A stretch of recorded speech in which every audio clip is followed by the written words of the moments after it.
আমরা সবাই কিন্তু এগ তরকা, চিকেন কিমা তরকা, মাটন কিমা তরকা খেয়েছি, কিন্তু কেউ কখনো আপনারা বাঁধাকপি দিয়ে ডিমের তরকা খেয়েছেন? খাননি তো?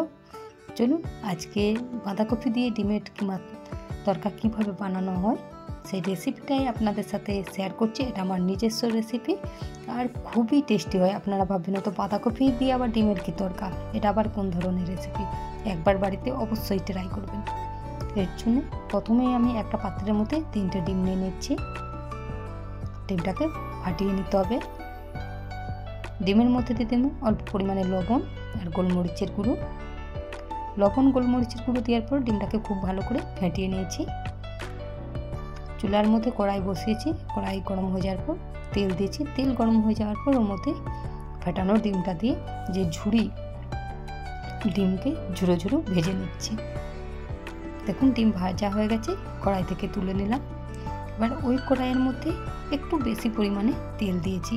আমি রিফাইন্ড তেল ইউজ করছি, আপনার চাইলে সরষের তেল ব্যবহার করতে পারেন। প্রথমেই শুকনো লঙ্কা, তেজপাতা, জিরা ফোড়ন দিলাম।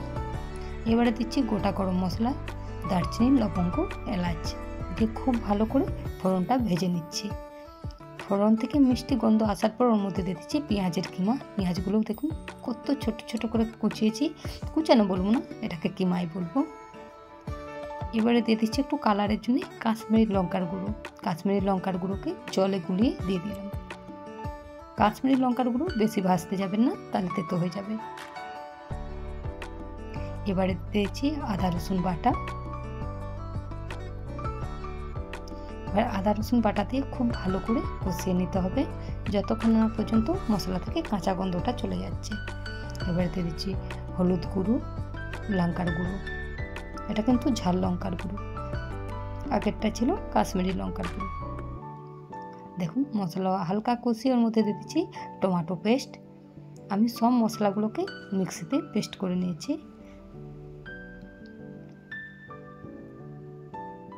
এবারে খুব ভালো করে কষিয়ে নিচ্ছি যাতে মশলা থেকে সব কাঁচা গন্ধ চলে যায়।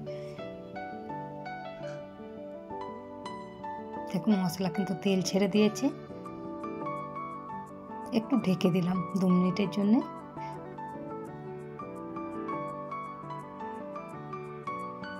ঢাকনা খুলে খুব ভালো করে কষিয়ে নিচ্ছি।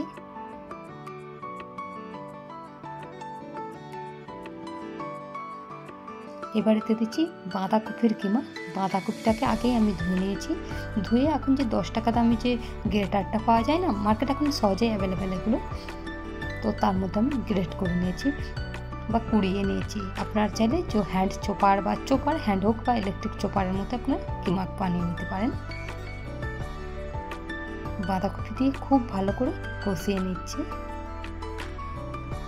যে বাঁধাকপির যে নিচের একটা জল আছে, সেই জলটা যতক্ষণ না শুকোচ্ছে।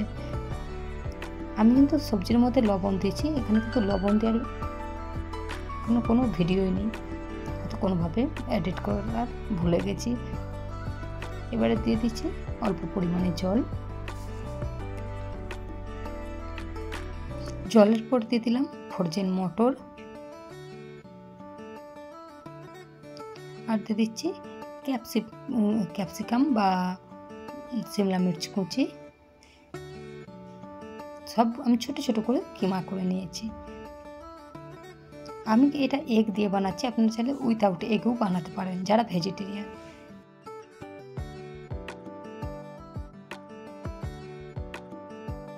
ডিমের ঝুড়ি ভাজা দিয়ে আমি সামান্য নাড়াচাড়া করে নিচ্ছি। এবার ঢাকনা দিয়ে আমি 4-5 মিনিট হালকা আঁচে রান্না করে নিচ্ছি। এবার ঢাকনা খুললে দেখে দেবো যে কতটা জল আছে। দেখুন জলটা প্রায় শুকিয়ে এসেছে।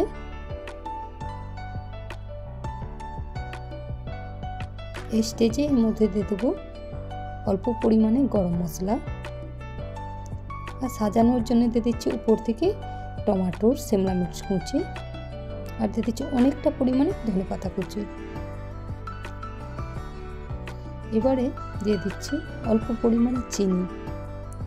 বাঁধাকপি কিন্তু এমনিতেও মিষ্টি, তবু আমি চিনিটা দিলাম, আপনারা চাইলে কেউ অ্যাভয়েড করতে পারেন। খুব ভালো করে মিশিয়ে নিচ্ছি। এবারে দেবো লাস্ট একটা তড়কা। অল্প পরিমাণে ঘিয়ের মধ্যে ঘিটাকে গরম করে তার মধ্যে লঙ্কার গুঁড়ো দিয়ে তরকারির উপরে ঢেলে দিন। ঢেলে 2-4 মিনিট স্ট্যান্ডে মানে আঁচ বন্ধ করে রেখে দিন। তারপর গরম গরম রুটি, পরোটা বা লুচির সাথে পরিবেশন করুন। একবার অবশ্যই বাড়িতে ট্রাই করবেন। খুবই সুস্বাদু একটা রেসিপি আর খুবই টেস্টি আর খুব সহজেই, যে মানে কাটতে বাড়তে যতক্ষণ টাইম